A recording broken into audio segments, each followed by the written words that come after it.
Umdlali wasesiswini we-Kaizer Chiefs Mduduzi Shabalala usephenduka ukhiye emizameni kaNasruddin Nabi yokwakha kabusha iqembu.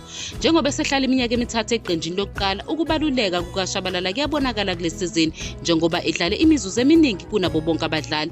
Nakuba abe nomthelelo othile ezinkathini ezedlule, uNabi umnikeza indima ephakeme kule sizini.